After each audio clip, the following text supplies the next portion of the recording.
I'm going to tell you something that, and the reason I say this, in 1998,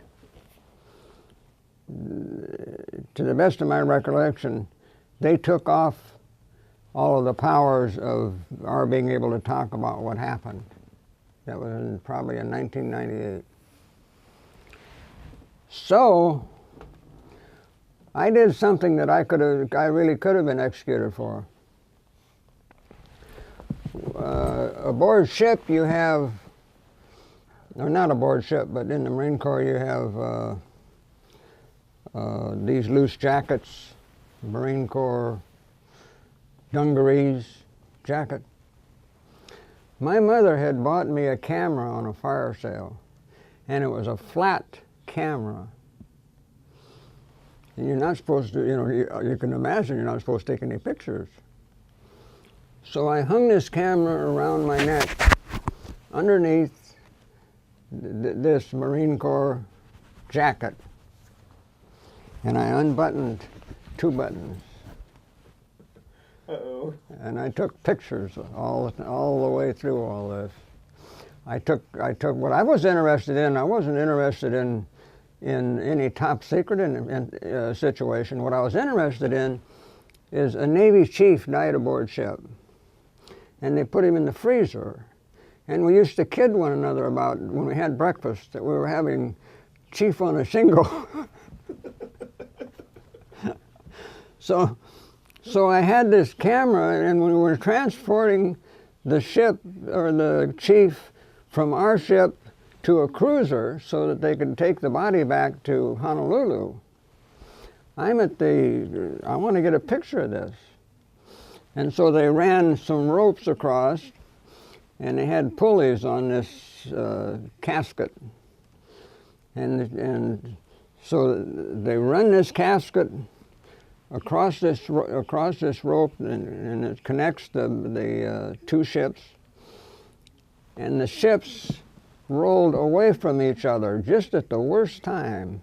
And the rope busted, and the casket went up in the air, and it came down into the water and exploded. And I'm down there taking pictures, see? And so I think I can see the body. I'm saying to this guy, there's the body right there. But they didn't put the body in the casket for the simple reason that they wanted to test it to see if it would work. And so we had the body with us for the rest of the tour. It just stayed in the deep freeze, and we had chief on a toast for the rest of it. And so I didn't save many of those pictures involving some of the actual tests. First of all, most everything was done in the dark until it was time to do detonation and so forth. So I didn't really have any pictures of I can't take pictures when I'm up there with all these highfalutin guys and da-da-da-da, but my camera was hanging from my neck. Do you still have those pictures, by the way? Yeah. I'll have to, well, I'll explain after we're finished, but, that's great. What'd you say? Do I have? The photos. Probably. Yeah, probably. I'd have to go home and go through a whole bunch of stuff to find them. Yeah, I probably have photos. Do you have any photos of black and white? Huh? Do you have any photos of Gillian? Ambrosio Gillian. Do you have any photos of him? Of what? Of Ambrosio Gillian. Ooh, that's a good question. I'm sure that I do. I was talking with Ed today about the time that he got the nickname Squeaky. We don't entirely agree on how all that took place, but we're in the same ballpark. Ed probably told you, it came from a movie clip of cartoon and so forth and so on. How's that story? Tell me that story, how he got the name. Your version of the story, how he got the name Squeaky. Yeah, my version of the story is we're sitting in a movie. There's Ed Russell, Squeak, and I. Squeak sitting in the center. we're watching the movie. I needed glasses, but I didn't know for sure. So they had a clock on the wall with a green neon light around it, and I couldn't tell the time. And so I nudged Squeak and I said, "What time is it?" There, you know, there's the clock, dummy, or something, you know. I suddenly realized that I needed glasses. So this cartoon comes on, and it's got a high-pitched voice. And so Ed started calling. Ed said something to him about, that sounded like him. He said, "I'm going to start calling you Squeaky." and that didn't bother him to be called Squeaky. And it didn't bother me. I was looking for something to call him, because it's hard for an Anglo from the Midwest to pronounce that Spanish name, you know, that Mexican-American name. And so Squeaky was a nice exchange.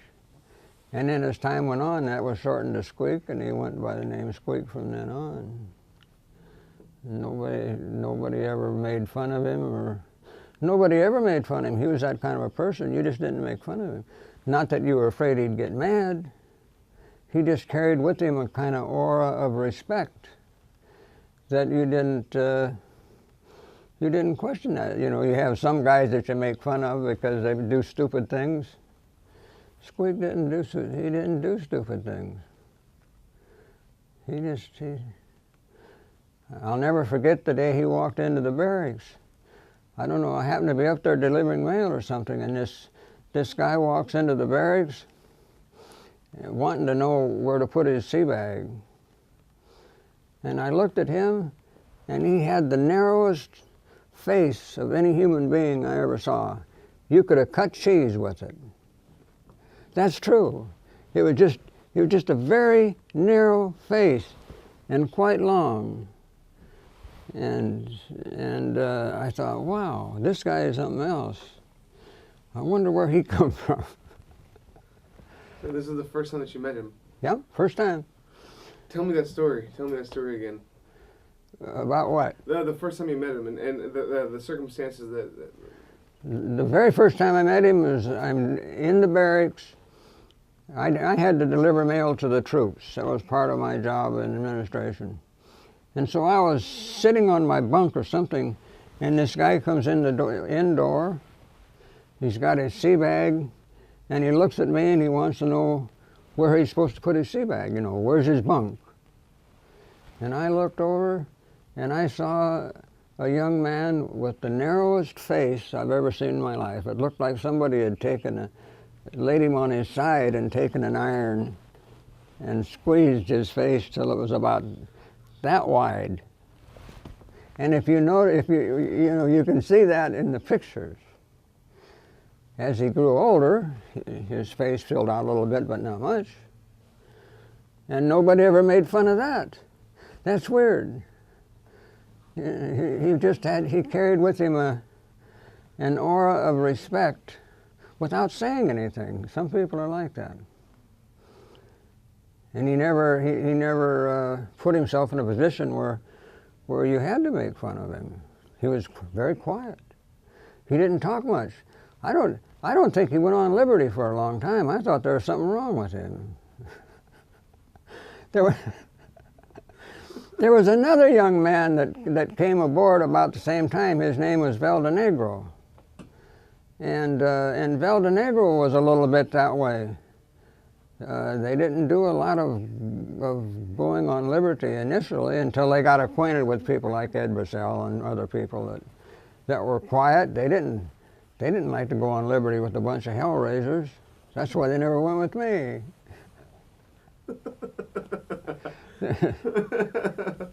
Tell me one of these hell-raising moments in liberty. I'm sorry? Tell me one of these little moments in liberty that you went on that was a hell-raising moment. Yeah. Well, I never went on liberty with Squeak. Never, ever. But one weekend, we had just got paid, and we got paid in $2 bills. And you'd step up in front of them. In fact, I often was the one that paid them. So everybody's going on Liberty, and I'm walking out the door, and I got these $70 or $80 and $2 bills, and really primed.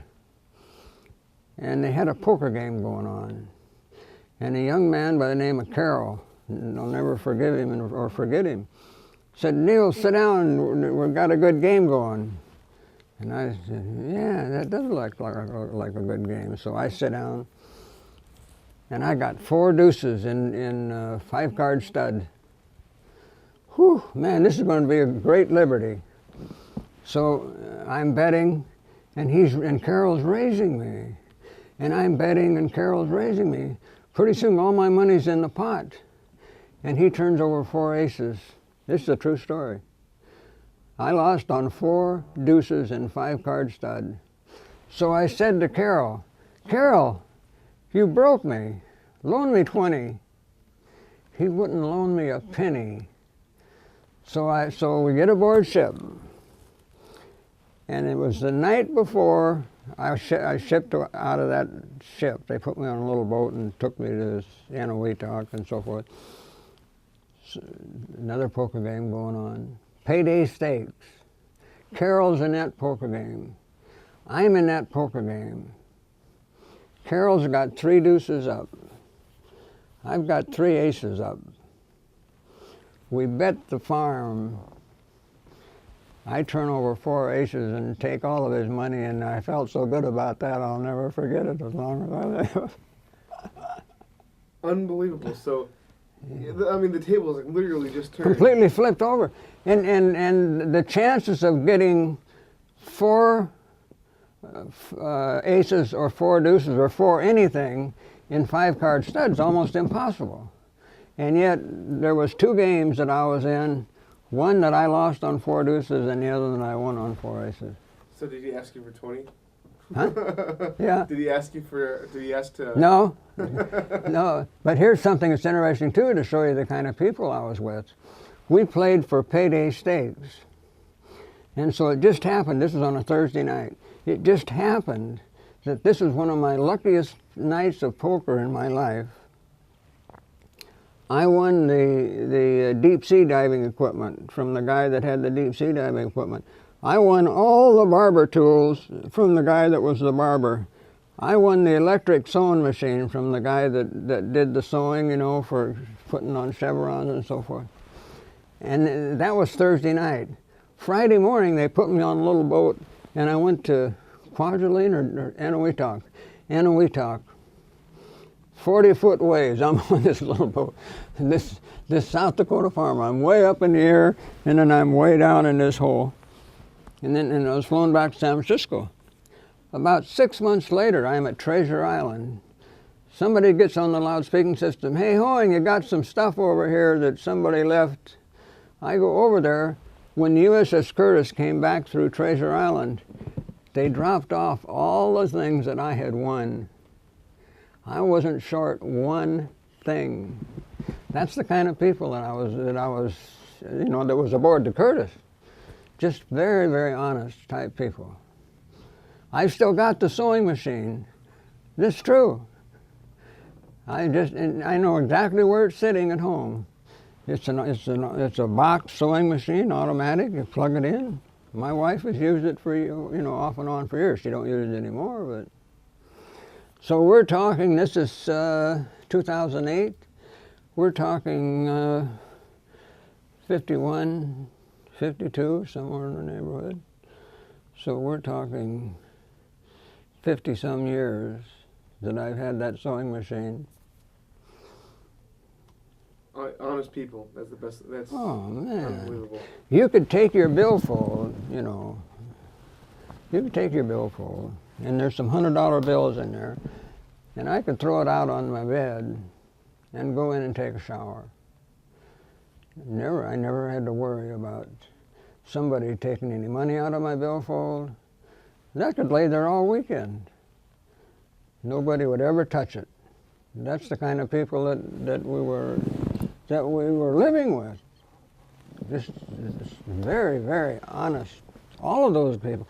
I can't think of one person that I wouldn't have trusted with my life. Not one person.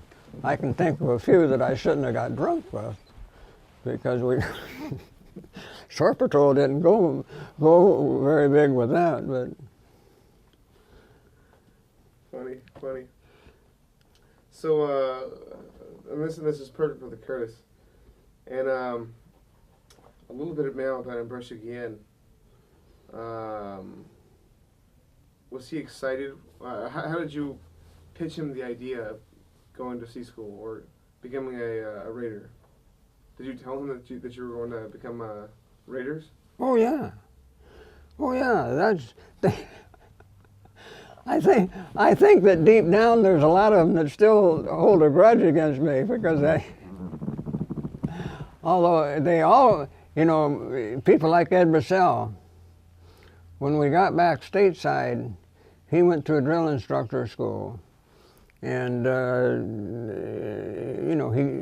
he went up the ladder very quickly, and so did Squeak. Squeak wanted to go to Korea, but all of the people that were some of them went to the embassy, to a embassy, like maybe the French embassy or what, as guard. So everybody come out of that smelling like a rose, except the kid that disappeared. And I can't speak for him. I don't know. How long was it before you found out that he had just been kicked off and not killed? Yeah. Amazing. And so then after Squeak had went to Korea, when did you find out that he had passed away and received the Medal of Honor?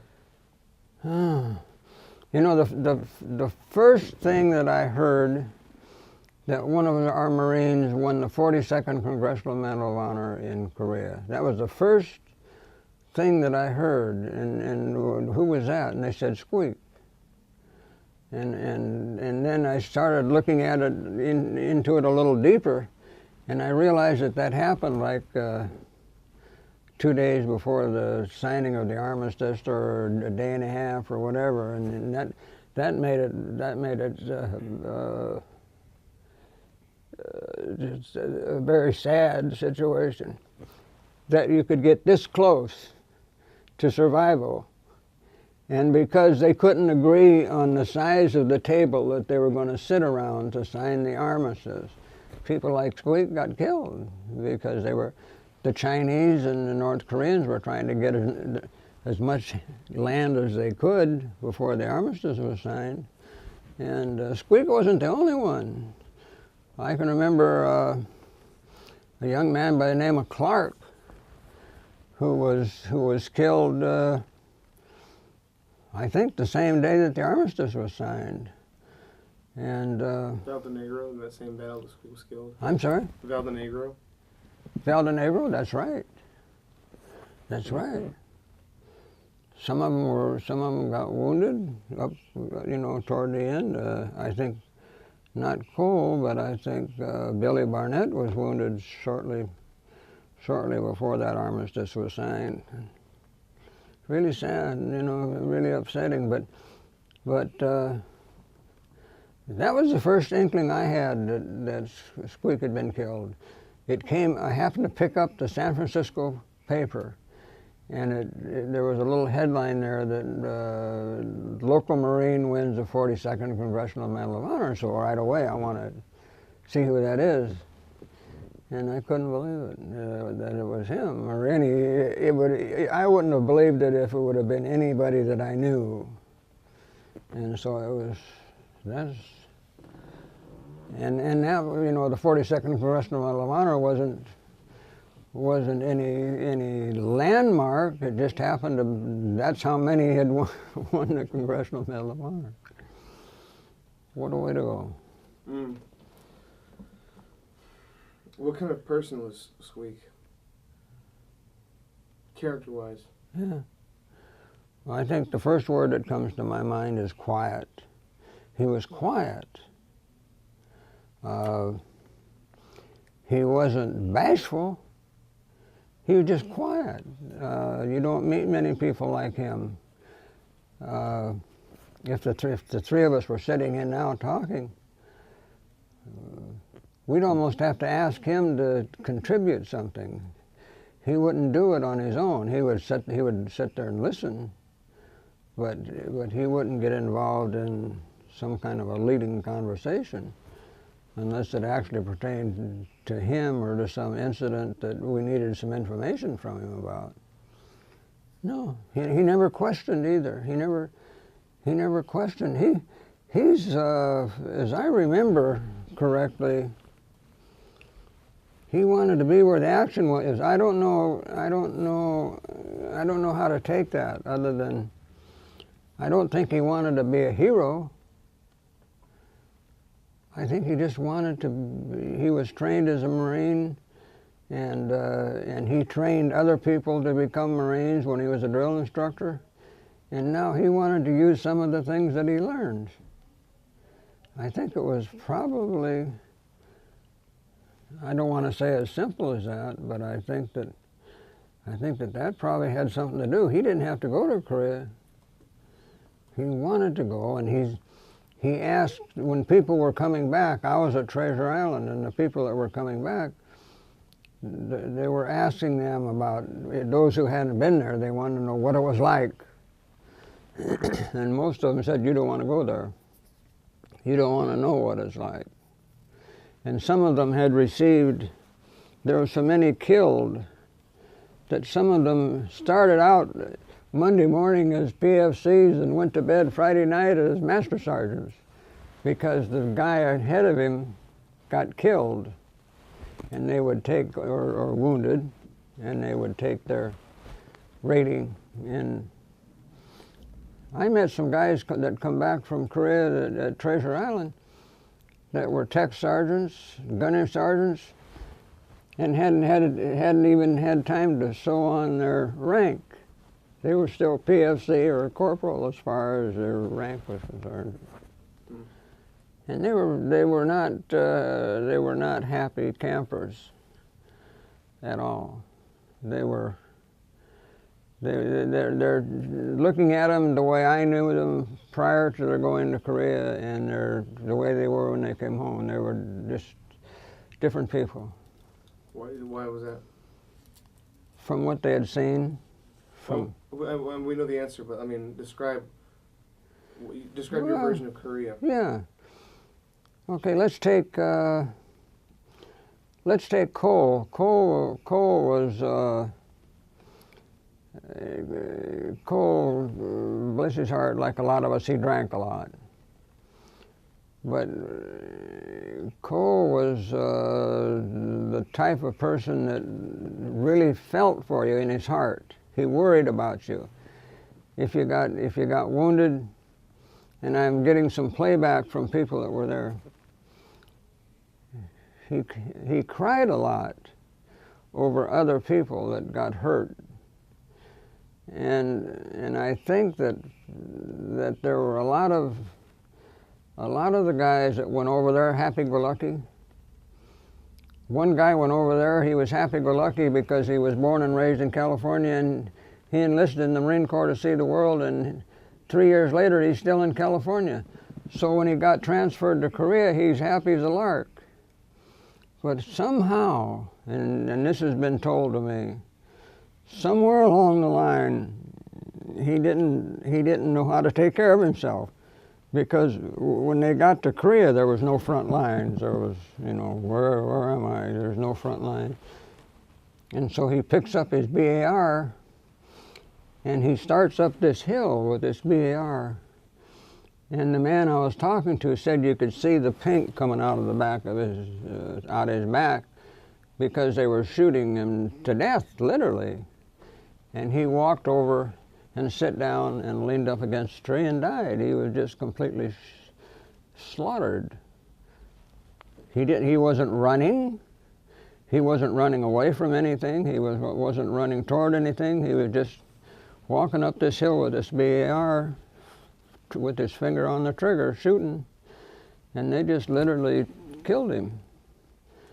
Now, this was the guy that wanted to get out of California.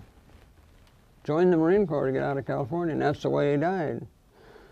And so the people that saw that and knew each other, when they came back, they weren't the same people.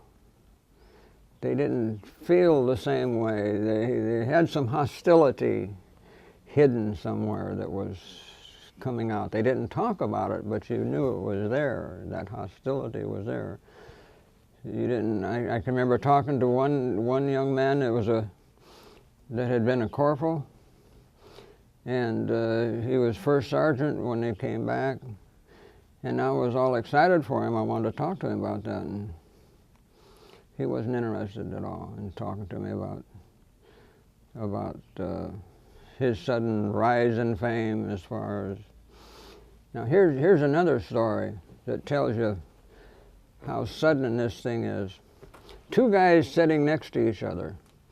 One says to the other, "Have you got your cigarette? Have you got your cigarette lighter with you?" Yeah. He said, "I need a light." So they're sitting next to each other. He reaches in his pocket. He gets out his cigarette lighter. He snaps it on. He's looking ahead. They're sitting in a foxhole. He reaches over like this to give this guy a light, and there was no response. And he stops and he looks back, and the guy had been shot right between the eyes. Just boom, just like that. And it's quiet, from what I've been told. It's quiet in situations like that. When you get killed with one shot, it's just quiet. The person doesn't say anything. You don't hear a loud report. It's just quiet. It's just, you're dead. And so there he is, sitting to a guy that he had just reached over to light a cigarette, and the guy's dead. And so you have young men going through a few incidents like that, and they're not happy campers anymore. They're bitter. They don't express themselves. They hold this inside. They just don't express themselves and get some of that stuff out. And that's where the booze flow starts in a lot of instances. Some relief. You have to get some relief, and you know, you go into a bar and you get drunk and you laugh a little bit and exchange plans and hope you don't have to go back. So, yeah. Those are things that actually happen.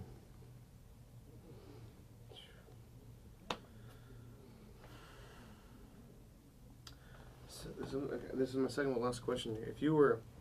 If I was a movie producer in Hollywood and you were going to pitch to me why we should make a movie about the Cursed Atomic Marines and Ambrosio Guillen, how would it go?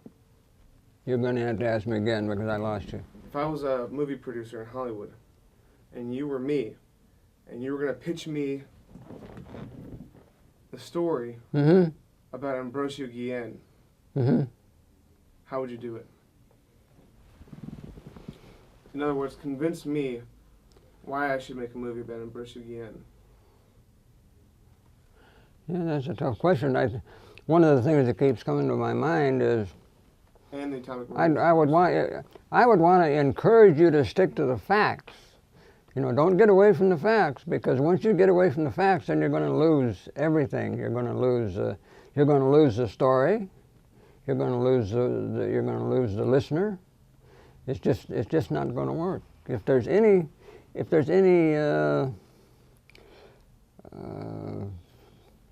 feeling from your production that maybe you lied a little bit, or maybe you didn't stick entirely to the facts,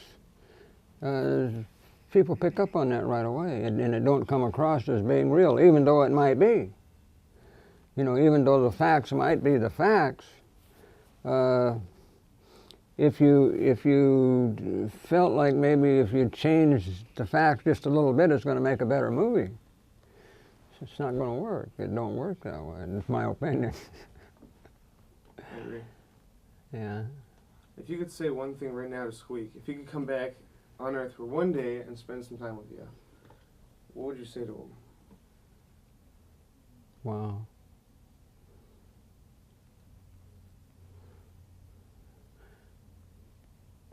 I'm afraid that the first thing I would say to him is, when did you get married? You know, because it was such a surprise, I think, to everybody. When did you get married, Squeak? I didn't know you had a girlfriend out there. But I do know that from what I've talking to other people that he did go on a 30-day leave, sometimes just prior to going to Korea, which was pretty normal. You get a 30-day leave and then you're shipped off. So a lot of things can happen in 30 days, that's for sure. That would be one thing. That'd probably be the first thing I'd ask him. And the next thing I'd ask him is, when are you going to come out and visit? You know, when I'm married now and have a child, when are you going to drop by, say hi? Beyond that, that'd be about it. Good answer. I think we can wrap, Sash.